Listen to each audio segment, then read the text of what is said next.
Maryland, there are several races that are drawing plenty of interest. So joining us now to break it all down is Stephen Farnsworth, political science professor at the University of Mary Washington, and who will be part of our special election night show starting at 10 p.m. right here on WJLA 24/7. Professor, thank you as always for being with us. Glad to be here. And first, I understand you are expecting a very exciting night. What are some of the races that you will be watching closely? Well, there are two congressional races to pay particular attention to in Maryland. You have the 6th Congressional District, which basically includes the northern edges of Montgomery County out towards Frederick and beyond. That's a very, very expensive race going on there. And then you have the 5th Congressional District. This is Steny Hoyer's old district, which is Prince George's County and points south down towards Waldorf and La Plata. Those are both districts with very, very competitive Democratic primaries going on. And on top of that, there's also, for people in Montgomery County, a very, very barn burner of a race for the county executive.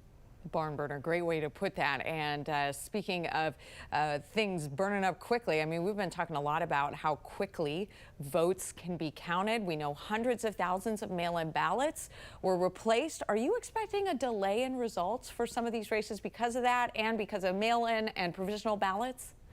Well, I do think that it's important to remember that elections, particularly for Montgomery County executive primaries, can be very, very close. Last time, the current county executive won his nomination by just a few hundred votes. And when races are that close, you really are going to need a little bit of extra time. And so historically, it does take a few days for things to be straightened out, particularly in a candidate race where there are a lot of candidates like the 5th District, but also the issue with respect to Montgomery County executive. So I do think that some people may not get answers to their local races on Tuesday night.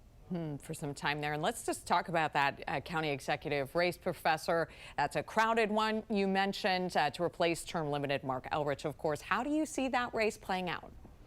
Well, I think this is a question in part of the vision of the current county executive and whether or not that's something that Montgomery County voters want to see continued or want to see a change. Will Jawando has been endorsed by the current executive.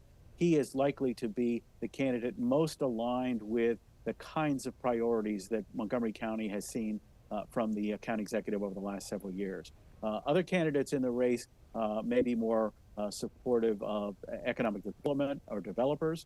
There may be less of a focus on some other issues that have been a focus of the current county executive.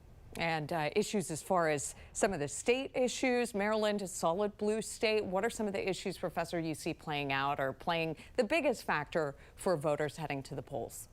Well, I think that in Maryland, because it's such a blue state, a lot of voters are really thinking about what candidate do they really believe in? What candidate really speaks to them and their issues? They have to worry a little bit about viability in a general election for the 6th district. This is perhaps the most purple district currently represented by a Democrat in Virginia.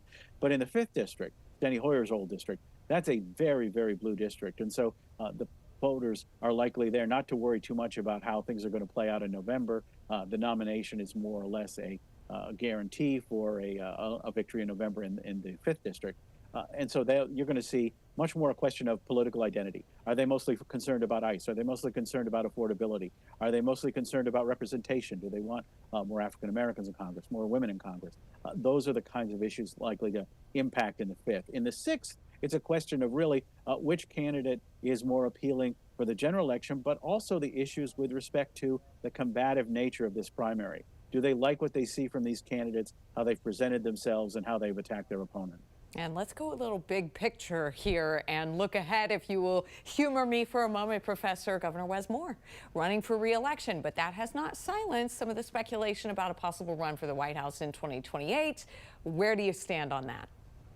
Well, I think it's important to note that 2028 right now is a long ways away.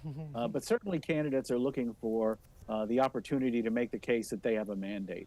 What voters may do in some of these congressional races around the state is give a sense of whether or not Wes Moore has a coattail effect, if you will. Will his endorsements matter in some of these races around Maryland? That question will be answered, of course, in this election. But it's also the case that the governor in his first term is kind of a second-tier candidate. And so there's a sense that perhaps some of the other governors, some of the other senators who've talked about running may have an advantage over Maryland's governor right now. And so a strong performance for his endorsed candidates could be a leg up as he goes forward into a challenging environment if he chooses to run in 2028 for president. Some key details to watch there that could be good indicators. Stephen Farnsworth, political science professor at the University of Mary Washington. I hope you get your coffee there, Professor, before this evening. Yes, we'll need plenty of coffee tonight, I think. Thank you again for joining us, sir. Take care.